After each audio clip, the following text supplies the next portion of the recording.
welcome to part 3 of our burnout videos. And here I've been having some amazing messages from you guys already, and thank you so much for watching and thank you so much for reaching out to me. It really does mean the world to me, because at least I know that you guys are taking in the advice that I'm giving you, and also you're going to be avoiding situations that I've been in. I've been burnt out 3 times in my career, and we don't want to be going through that again, right? Guys, if you love this video already, please do hit the like and subscribe to the channel. So in the last 2 videos, we've been talking about what can present itself as burnout, the symptoms that you need to look out for.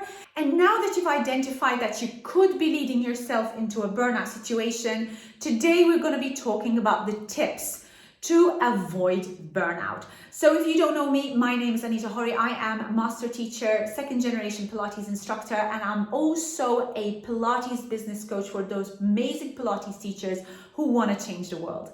So let's get started on part 3 of the burnout series, and let's get talking about the things you can do to avoid burnout. So needless to say, the first thing is going to be learning to say no. Learning to say no and shedding a lot from your schedule, from your private life, and from your business life. So that whole idea of trying to please everybody is going to have to go out the window. And I know, I get it, I totally get it. You are in the service industry. You love helping people. You just want to help as many people as you can. But you're not doing yourself a favor if in doing this, in helping people, you are hurting yourself. You are not looking after yourself. And you know you can't save the world. You can't save the world. As much as amazing it might sound, you cannot be everybody's hero. So learning to say no is actually loving yourself and giving yourself that satisfaction and that respect that you know you can't do everything for everybody. And you know, whether you want to be boosting people's lives and helping them in achieving their goals and making sure that they get these most amazing bodies, or reducing their pain, in whatever reason you have come to the Pilates industry for, whether you're doing this for benevolent reasons or whether you're actually doing this for a profit, in trying to fit everybody into your very, very, very tight schedule, you are totally doing yourself a disservice, and it's just going to turn back and bite you in the long term. And I totally get it. Saying no to a client when they're face to face with you, saying no to them when you know how much they need you and how much they need your service, it feels completely demoralizing for you to think that you can't help them. And whether or not you like to help the client or not, it's something that you feel you can't control. So what can we do to go around this whole factor of not knowing how to say no? Take an objective look at your schedule. So if you already have a completely overloaded schedule with no time for you to take rest, with no time for you to even work out for yourself, with no time for you to even take time out and spend with your family or your friends, you know, take a really good, genuine look at your schedule and see whether you can reshuffle it and fit in times where you are giving yourself the time, where you are able to train and take that time out. And get this unbiased understanding of your schedule before you are able to take on any new clients. And if you genuinely cannot reshuffle your schedule and you cannot fit any more clients, then don't feel so bad in saying no. The next big thing is obviously making time for your other passions. So if you're like me, well, Pilates has been my life for the past 2 decades. I have breathed, I have lived, I have slept, I have eaten, I have made Pilates my world. For a decade, I wasn't interested in doing any other form of exercise. Pilates has just been my world. And then I started realizing, especially after my 2nd burnout, that I need to detach some stuff. I really need to start shedding and to start introducing other stuff that's going to help me, it's going to motivate me, it's going to be good for my soul. And it was only after I worked with a coach that she introduced me to meditation and yoga. And I was totally against stuff like this because I was a power Pilates girl and I really wanted to make sure that I attract clients who are interested in the same thing.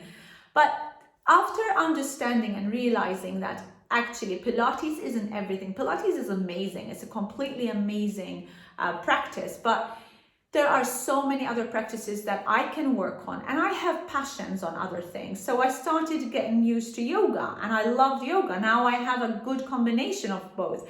Meditation is another thing. Then I started taking practices of other things, and recently I've started playing the guitar, and it's been such a beautiful blessing for me because then it completely detaches me from something that I do at work. So if my job is all about movement and it's all about well-being and good living, then having a passion that has completely nothing to do with Pilates and getting into the guitar, being more creative and playing music, that's completely given me a new outlook to life. And I really encourage you to do this because sometimes we get too bogged down in what we think we know and what we know is really best for us. But having other passions and detaching yourself from the wellness life and from the wellness focus is good for you. You're not doing yourself a disservice if you want to go out and try something new. So whatever it might be, whether it's going to be running, whether it's going to be art class, whether it's going to be music. And I remember Bob Leekens was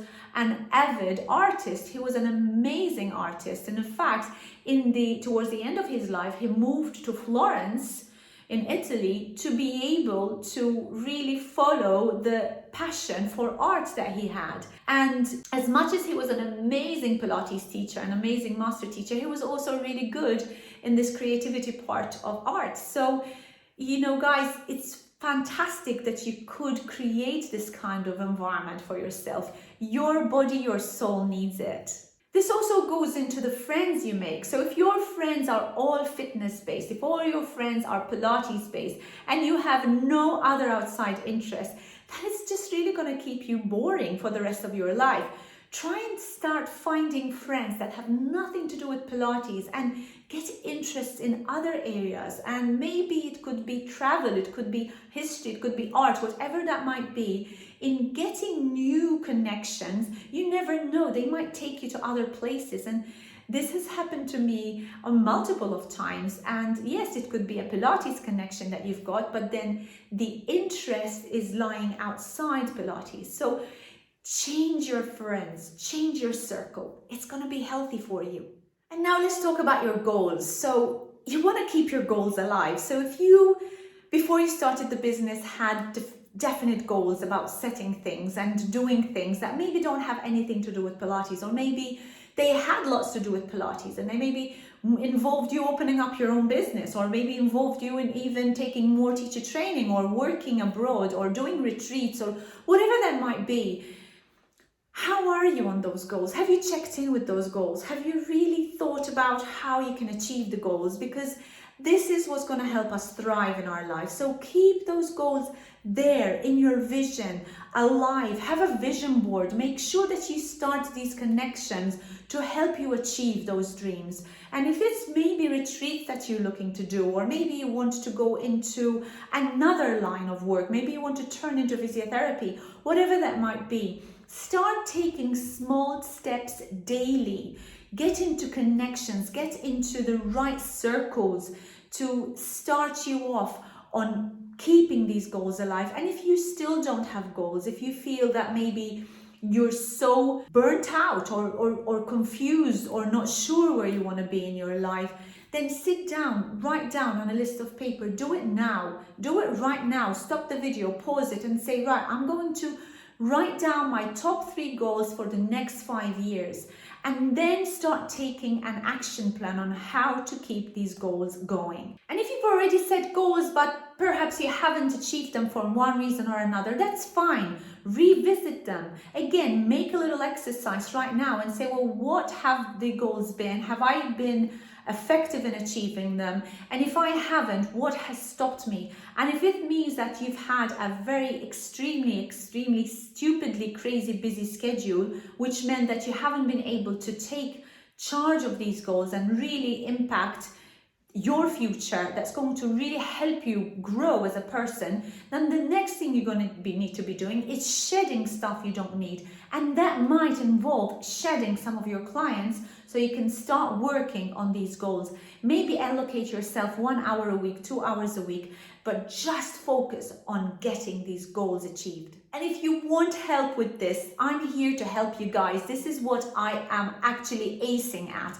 I'm an incredible motivator for my clients. I really help them really find their strategies in life, figuring out where they want to be, and help them create that plan and help them become more accountable to achieve their goals. And then finally, once they've achieved their goals, they feel so free and so empowered to be able to make more decisions and to be able to set more goals, more meaty goals, more achievable goals in their life. And that's what makes them successful, guys. And the fourth thing I feel is the most important thing, and is recognizing burnout before it happens.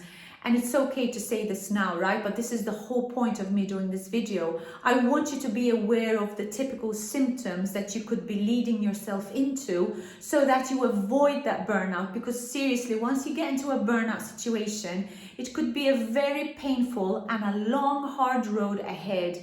And you don't want to be in a situation where you have to recover. You want to be in a situation where you have to prevent and avoid and be proactive. So let's look at what you could be doing to avoid the burnout situation. You need to be starting asking your questions on, do I feel overtired? Do I feel overstressed? Is there anything that's really keeping me completely exhausted?